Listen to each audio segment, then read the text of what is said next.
આજે 5 જૂન એટલે આજે વિશ્વ પર્યાવરણ દિવસ.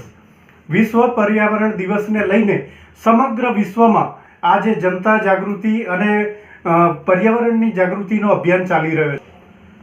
ગત 5મી જૂન વિશ્વ પર્યાવરણ દિવસે આપણા વડોદરાની ગોત્રી ખાતે રહેતી રાજેશ્વરી સિંહ નામની યુવતીએ વડોદરાથી દિલ્હી સુધીની 1100 કિલોમીટરની પદયાત્રા પ્લાસ્ટિકના વપરાશને બંધ કરવા માટે, પર્યાવરણને બચાવવા માટે આરંભી હતી.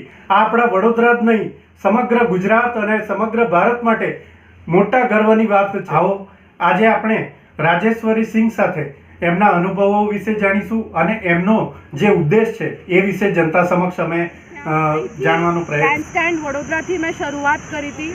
આપણા રાજેન્દ્ર ત્રિવેદી સાહેબ છે સ્પીકર, જે આપણા એમને મારું ફ્લેગ ઓફ કર્યું હતું અને દિલ્હી પહોંચીને મારું યુનાઇટેડ નેશન્સના ઓફિસમાં મારી એક પ્રેસ કોન્ફરન્સ થઈ હતી અને United Nations environment chief Erik Solheim અને દિયા મિર્ઝા એક્ટ્રેસ છે જે ઇન્ડિયાથી goodwill ambassador United Nations environment પ્રોગ્રામને રેપ્રેઝેન્ટ કરે છે, એ પણ હતા અને અમે એક પ્રેસ કોન્ફરન્સ પણ કરી હતી ને લંચ પણ યુનાઇટેડ નેશન્સની ઓફિસમાં ઓર્ગેનાઇઝ કરવામાં.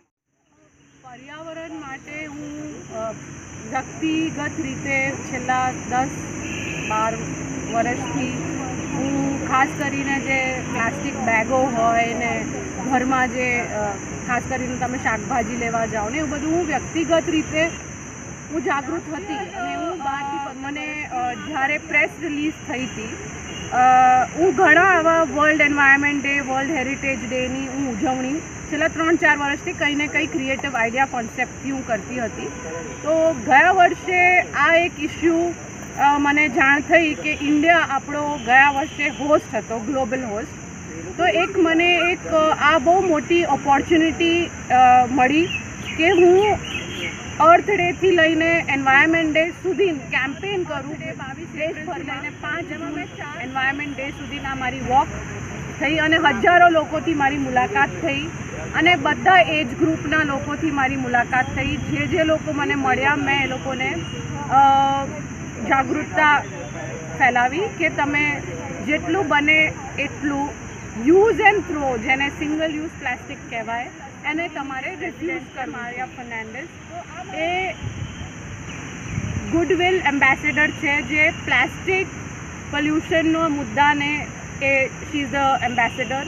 તો એમને મને એક લેટર લખ્યો કે અમે આ રીતના એક ઇવેન્ટ, મોટું ફેસ્ટિવલ અમે કરવાના છે વિશ્વ પર્યાવરણ દિવસની સપ્તાહમાં. તો તમારાથી અમને કે વી વુડ બી ઓનર્ડ અગર તમે અમને એક વિડીયો મેસેજ તમે અમને મોકલો. પછી એમનું એક પત્ર આવ્યું, પ્રોપર ઇન્વિટેશન લેટર, કે અગર તમે અહીંયા ઇવેન્ટમાં પણ અગર સામેલ થઈ શકો છો તો. એ ઇવેન્ટમાં આ સર વિવિન રિચર્ડ્સ નામના સ્ટેડિયમ છે, એક બહુ વિશ્વ પ્રખ્યાત સ્ટેડિયમ છે જે આપણા ક્રિકેટર હતા વેસ્ટ ઇન્ડિઝના, એમના નામ પર એ સ્ટેડિયમ બનવામાં આવ્યું છે અને 20,000 લોકોની બેસવાની ત્યાં કેપેસિટી છે અને ત્યાં વિશ્વભરના હોલિવૂડ સેલિબ્રિટીઝથી લઈને ત્યાંની જે એક અમેરિકન એક્ટ્રેસ છે મેગન ગુડ કરીને, એ બહુ જ પ્રખ્યાત અમેરિકન એક્ટ્રેસ છે, એ એક્ટ્રેસ આ પ્રોગ્રામને હોસ્ટ કરવાના છે. UN જનરલ એસેમ્બલીની પ્રેસિડેન્ટ જે બ્રાન્ડ એમ્બેસેડર છે પ્લાસ્ટિક પોલ્યુશનના વિશ્વમાં, એ પોતે હાજર રહેશે અને ભારતમાંથી હું પોતાને લકી માનું છું કે મને એક ઓપોર્ચ્યુનિટી અને જાણો છો તમે કે 22 એપ્રિલથી લઈને 5 જૂનનું 45 દિવસનો મારો 1100 કિલોમીટરનો સફર હતો, જેમાં મારી પાસે એક નાનું બેગ હતું, 2 જોડી કપડાં હતા અને મેં 0% ઇંગ્લિશમાં કહેવાય કાર્બન ફૂટપ્રિન્ટ મેં નથી છોડી, જેનો મતલબ છે કે મારા આગળ પાછળ બી મેં કોઈને હેલ્પ તરીકે ગાડી કે વ્હીકલનો યુઝ મેં નથી કરાવડાયો અને મેં આટલા દિવસમાં 45 દિવસમાં મેં કશી બી એવા પદાર્થનું મેં કન્ઝમ્પશન કે મેં નથી લીધું જે પ્લાસ્ટિકમાં એની પેકેજિંગ હોય, ચાહે એ કંઈ પણ હોય, તમે જે વસ્તુ ખાઓ કે પીઓ.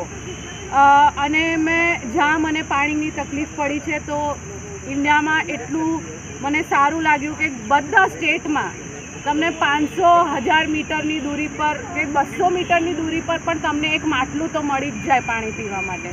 તો હું 45 ડિગ્રીમાં પણ ચાલી, પણ મને પાણીની કમી ઇન્ડિયામાં નથી મળી અને નથી હું પાણીનું એ ટાઈપનું પાણી પીને બીમાર બી પડી છું. તો કુદરતનું એક મને શક્તિ મળી હોય કે જે બી આપ કહો. અને સવારે 5 વાગ્યાથી લઈને મારું 12 થી 1 વાગ્યાનું રૂટીન હતું અને દરરોજ હું 22 થી 25 કિલોમીટર હું ચાલતી હતી. તો મારા 45 દિવસમાં 1100 કિલોમીટરનું મેથેમેટિક્સ તમે કાઉન્ટ કરો તો પૂરા થયા.